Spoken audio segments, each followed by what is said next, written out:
ñu ngi leen di nuyu di leen jaajëfal yéen ñuy suivre chaîne bi di Xalaat TV ñu leen di dalalaat ci seen jàngatu bés bi. tey dañuy ñëw ci sujet boo xam ne ñoo leen ko diggoon ay fan ci ginnaaw bërki démb rek kenn ci abonné yi mi ngi ñu koy fàttali naan ñu ana suñu vidéo bi ngeen ñu diggoon parce que moment bi muy xew fekkoon nañu absenté woon nekkuñu woon dans les dispositions pour def ci yaatal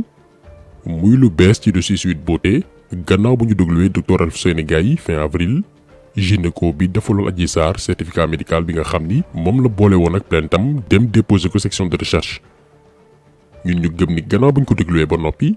doyen des juges bi yore dossier bi muy Maham Diallo mënoon na fa sax jaare yamali mbir yi ndax tous les éléments du complot sont réunis pour bañ a yëkkatiwaat fitna ci réew mi ndekke boo seetee Adji Sarr dafa sax trompé woon nax ñi ko yónni woon ne leen am naa li ngeen bëggoon fekk dara newu ci woon dëgg. naka la leen naxee woon daan ci revenir ci biir vidéo bi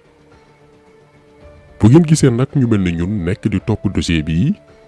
parce que ne ngeen ni daaw cay caaxaanu quelques personnes réew mi tàkkoon na kenn liggéeyiwul nelaw ba yandoor sax jafe woon na ba finalement une dizaine de personnes ñàkk ci seen bakkan loolu kenn bëggatu ko ci réew mi waaye nag fitna du lu ñuy prêcher di ko jibal kott ci làmmiñ ba noppi de xamb yoo xamante ni wóor na leen ni bu sottee ay millions ngi doomi aadama duñ ko seetaan gis ngeen fan yële bi Sonko ne buñ ma wooye dinaa dem wuyu ji maa ngi ñaan jeunes ni ku ci nekk dem doxi sa yitte ku mën a toog sa kër nga toog mais ci même jour bi ngay gis ñu def seeni vidéo yu gàtt taxaw na ko yow dañ lay toppatuñu topp sa yoon newu ci gunge bi moom par force la parce que nekkatuñu ay jamonoy 1960 yi nga xam ni mën nga jàpp benn Omar Blondin Diop ray ne dafa xaru Mamadou Dia nga liquider ko politiquement ñëpp toog di seetaan parce que xamuñ woon xew jaxase woon nañ ko askan wi tey complot yeeg détournement yeeg délit yi sénégalais bi ci benn outil bu ndaw la koy découvrir ñu naan ko smartphone da ngay nas say mbir fajar balaa ngoon mu ne fàng ci penc mi. loolu tey moo nekk di xew ci l'affaire Sweet Beauté un an après mbir yaa ngi leer benn par benn mais puisque ñun dañ leen diggoon ni étape buñ ci toll rek daan ci def taxaw seetlu. tey dañuy ñëw ci naka la Adji Sarr naxee woon ñu ko yónni woon gëmloo leen waamul ba tey ni mu éclaté. déjà li ñu war a xam ci biir bi mooy ñu reconnaître que ni biñ koy tëgg complot bi effectivement Macky Sall yëgul tinul bi complot bi di door. responsabilité Macky Sall dans cette affaire bi ci njëkk mooy di protéger ay délinquants bàyyi leen ñuy taxawaalu ci biir société bi ba mujj doon ay poson yi yee fitna ci Sénégal. lii di problème bi yëpp mi ngi ci vidéo bi ñu defoon ci rapport OFNAC yi mujj yi Mamour Diallo la ñu jàpp loxo ci poche mu détourné suñuy 94 milliards ànd ak xaritam muy Tahirou Sarr di fàttali ni Ousmane Sonko moo feeñaloon sàcc boobu noonu moo xamal sénégalais yi càcc boobee nu mu demee. léegi au lieu que Macky Sall bàyyi yoon def liggéeyam ñu jàpp Mamour Diallo na ko ràpp ci kaso bi mu fay ñu suñu xaalis déedéet doo ko récupérer taf ko ci wetam mu doon alliéem Mamour Diallo en tant que nag délinquant ambulant boo xamante ni nguur moo ko làq léegi am na wéeruwaay mu ne nag dafay jël revanche am ci Ousmane Sonko dafay fayu te jaral na ko lu nekk. lii moo indi l'affaire Sweet Beauté un gars bu taxaw ni dafay jël revanche am ci keneen et par tous les moyens jël ay xale yu ndaw monter leen financer leen pour que ñu jouer le sale boulot ñoom itam ñu ñàkk kilifa nangu loolee. léegi responsabilité Macky Sall dans cette affaire mooy ba mu demee ba loolee toq ci noppam complot bi arrêté wu leen ndax da cee am occasion bu musul am compte bu mu bëggoon yàgg réglé te musul am buntu. parce qu'il faut reconnaître Macky Sall ba mu dàqee Ousmane Sonko impôt domaine ba pare li mu njëkk a def mooy santaane investigation ci alalam maanaam diggante bi Ousmane Sonko nekkoon impôt ndax dajale na fi alal ju takkoo takku comme ñenn ci moromam yi su ko defee ñu mën koo toppee enrichissement illicite xaalis bu lewul tëj ko ne ko sa salaire mënu laa may kër yi wala koom-koom yi. bu ngeen amee souvenir période boobu la Ousmane Sonko defoon sortie ne ku ko xamal beneen kër burul benn bi mu yor si kër góor gi te mu doon ko fay par tranche ba mat na ko wax. am naa benn kër boo xam ne defe naa ci weeru koor gi sax laa ko pare fay ndax damaa xëy Sicap envoyé ma commandement huissier ne ma soo ñëwul fay ñu nangu kër ga fa laa dëkk ak sama njaboot. ku mun a génne Sénégal beneen kër bu Ousmane Sonko moom Sénégal Dakar wala hors de Dakar sénégalais bu ko mën a génne jox naa la autorisation. bi mu waxee woon lii la gars yi dem génne ay document ñoo ngi fàttaliku waa leeral sax ñu ko publier woon parce que souvent mooy média bi ñuy jëfandikoo ci yenn complot yi ñu génne ay document ne Ousmane Sonko am na benn kër ab immeuble buy jaar 300 millions fi nga xam ne mooy lotissement 6S côté foire bu Dakar li ñuy wax nii c'était en janvier 2019 ñettat ci ginnaaw kër gaa ngi nii mooy image bi ngeen di seen état de droit réel maanaam kayit bi permettre ñu mën a identifier terrain bi ba noppi xam kuy boromam moo nekk nii itam ndekete gaa yi dañoo dem impôt domaine di seet bépp kayitu kër bu am turu Ousmane Sonko ngir mën koo publier ne waa ji li mu wax ak li mu am du benn. bi ñu defee seen investigation far yam ci benn document bu am Ousmane Sonko mooy état de droit réel bii ngeen di seen rek tiit yàkkamti ne jàpp nañ waa ji dem fa terrain ba nekk fekk fa immeuble 300 millions ñu photo ko jox ko waa leeral ñu publier ko. ndeke Ousmane Sonko bii ñu photo këram dugal ko ci internet bi ak Ousmane Sonko politicien du benn. Ousmane Sonko bii mi ngi juddul le 15 juin 1974 alors que Ousmane Sonko politicien mi ngi juddul le 15 juillet 1974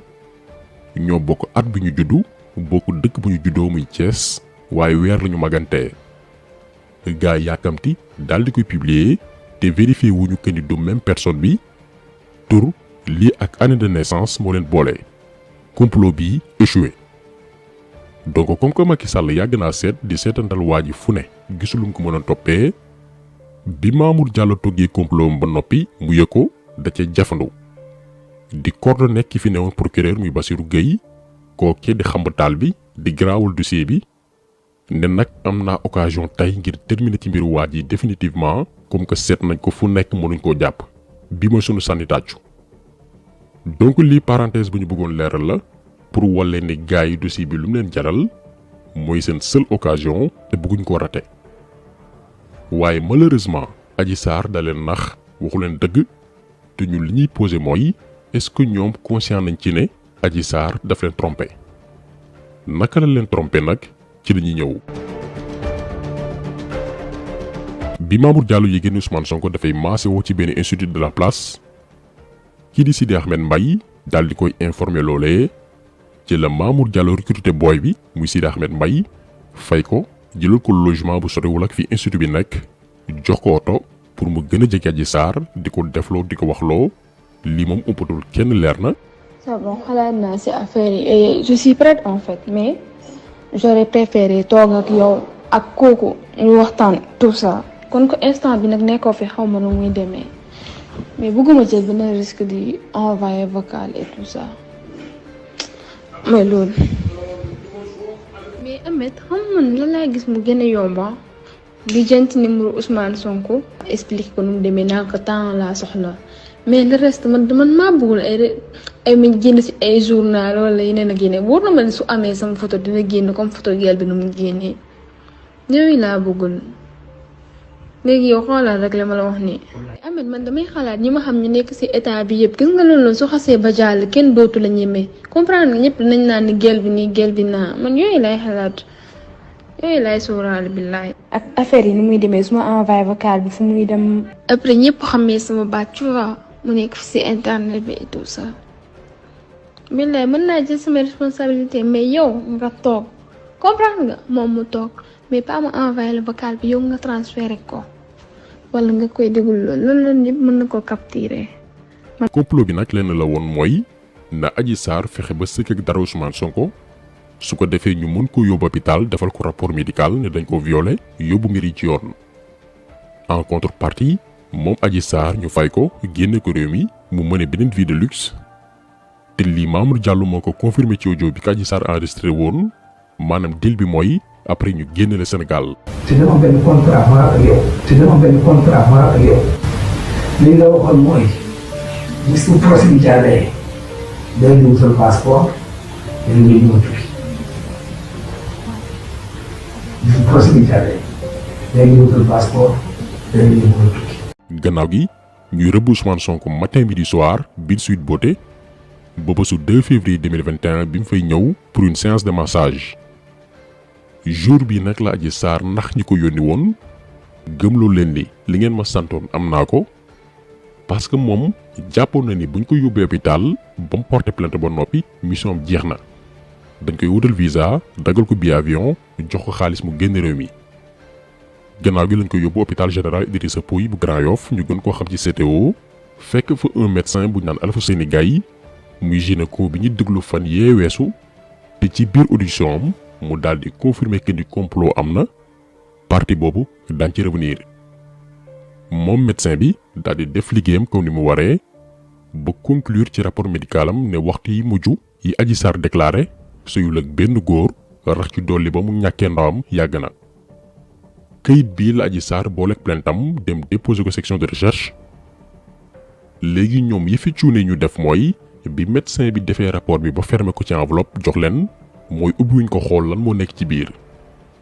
li wér te wóor mooy jour boobu noonu buñ ko ubbi woon ba xam ne ci médecin bi bind dinañ fomm seen plainte bi ba beneen yoon xam ne Adji Sarr waxul dëgg ndax rapport médical bi dafa seetal Ousmane Sonko ba mu set wecc mais comme niñ ko yàgg waxee ñi tëgg complot bi duñu ay pro ñu daal di déposer noonu plainte bi plainte boo xam ni prêt à porter la lu tax ñu ne plainte prêt à porter la waxoon nañ ko daaw mooy bind nañ ko lu yàgg avant sax Ousmane Sonko di ñëw jour bi Adji Sarr di wax ne dañ ko violé te lii témoignage yu médecin bi def rapport médical bi moo ko dëggal ci loolu la ñuy revenir moom Alfousseyni Gaye ci jàkkaarloom ak doyen des juges moo ne laataa muy recevoir Adji Sarr la veille benn xaritam waaye aussi di avocat am di maître Samba Sow ñu gën koo xam ci tur Gabi di gor ci Mamour Diallo rax ci dolli doon liggéey ci cabinet Dior Diagne jabaru Antoine Diome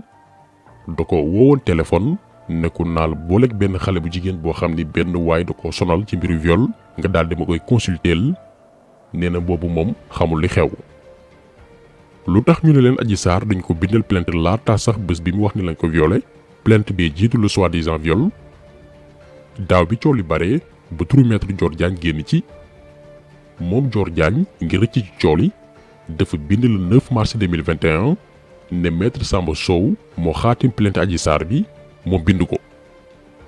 maître Samba Sow bindaat daal di koy tontu le 12 mars 2021 ne naam recevoir na Adji Sarr 15 jours balaa muy porter plainte ci bureau ca Dakar jox ay conseil jàpp leen Adji Sarr 2 semaines 15 jours balaa bés bi mu wax ni lañ ko violé briefé nañ ko préparé ko waajal ko pour mu dem ñu tëddee ko maître Samba Sow nangu na ni participer na ci loolu noonu waaye nee na musul jël xalimaam mbaa clavier am bind plainte boobee te itam boolewu ko ak benn médecin bi mbir yi di xew. ngeen gis ni kon ku nekk nga koy jiiñ sa morom ñan ñooy tamante dëmm goro Mamour Diallo bi tëgg complot bi di maître Samba Sow ak maître Dior Diagne di jabaru Antoine Diome ministre bi ñu dénk biir réew mi ñoomi neen ñii ñoo ngemboon Adji Sarr sur le plan juridique ci wàllum yoon dëggal ko lii yëpp na gën di daaw la woon waaye 1 an après gannaaw benn at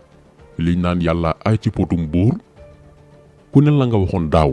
ren yàlla weer na la ci penc mi ci contradiction yooyu la ñuy ñëw. Adji Sarr gannaaw ba mu porté plainte daaw ba gendarme yi déglu ko ñoo ngi ci PV d'audition bi question biñ ko njëkkoon laaj mooy ndax yaa bind plainte bi mu ne waaw man maa bind plainte bi lii Adji Sarr moo ko waxoon daaw tey lépp leer na ni Adji Sarr du wax ko du dëgg wala sax gënati leer plainte bi mi ngi dox diggante maître Dior Diagne ak maître Samba Sow ñoomi neen ñoo ko bind te bind nañ ko ay fan laata bés bi ñu wax ni lañ ko violé lii lañ naan kon viol anticipé lu musul am ci àdduna Sénégal gii la xewee. ñaareelu wax lu dul dëgg tukkee ci acteuru complot yi mooy maître Samba Sow daaw dafa bind ne naam recevoir na Adji Sarr 15 jours laata plainte bi di am laata bés bi ñu wax ni lañ ko violé ngir waajal ko ngir mu dem ñu tëddee ko waaye nee na gannaaw loolu musul dégganteeg moom musu ko itam booleeg benn médecin. ren gannaaw bu ñu yëkkati waatee dossier bi ba déglu médecin bi def rapport médical bi muy Alfousseyni Gaye nee na maître Samba Sow moo ko wóol ne ko naa la booleeg ab xale bu jigéen muy Adji Sarr nga consulteel ma ko waaye moom médecin bi mooy wax ne xamul woon li xew ba tax ne bi mu recevoir woon Adji Sarr def na liggéeyam comme ni mu waree mooy waxtu yi mujj yi mu wax ni lañ ko violé moom gisul benn xeetu lëkkaloo mbaa lu ñu forcé wala luy ndiru violence ci yaramam waaye tam ndaw si ñàkk na ndawam yàgg na maanaam gisul benn trace yu viol. kon ngeen gis ni complot bi mboolem acteurs yi ko sekk daal di koy tëgg en amont koo ci jël jàpp nañ ko en flagrant délit de mensonge parce que lu dul dëgg du yàgg. ñu nag li ñu métti mooy bu Bassirou Gueye en complice ak kilifa muy Macky Sall bàyyi woon gendarmerie wéyal enquête am comme ni mu waree ba déglu médecin bi ne ngi ni daaw pas bàyyi ba ren lépp ñu teg ko ci yoon bañ a yàkkamti tëj lu benn doomi aadama buntu complot bi dafay teel a feeñ ñu jàll ci beneen mbir. waaye bi gendarmerie commencé déglu mbooleem ko ci laalee la Bassirou Gueye ne foqet dossier bi yokku ci ay mbiram loolee defoon nañ ci vidéo spéciale yóbbu dossier ba assemblée nationale ne nañu summi malaanu kiraay bëgg a parax-paraxe affaire yi ba fiir na judd ci réew mi ci lu mënoon ñàkk. moo tax réew kenn du ko yor ci fayantoo tey ma yàq diw wala diw dootul tekkiti dara ci réew mi parce que tôt ou tard dëgg dafay feeñ. Mamour Diallo mi dëgg lii lépp la taxoon muy fayantoo muy dossier 94 milliards yi barki dem la ko rapport of nag jàpp loxo ci poche ne Ousmane Sonko yaa am dëgg ba jébbal dossier bi procureur de la république ne nañ ko yóbbu ci yoon. waaye li ñu laaj mooy boobaak léegi ani procureur ani yoon ñu ñuy tànqal subaak ngoon guddeeg bëccëg ci dëkku yoon la ñu nekk la ñuy déglu boobaak léegi ani yoon. kon tax solo bi tey loolu la woon ñu ngi leen di gërëm di leen jaajëfal di leen di daj incha allah beneen yoon ci beneen jàngat jaa ngeen jëf.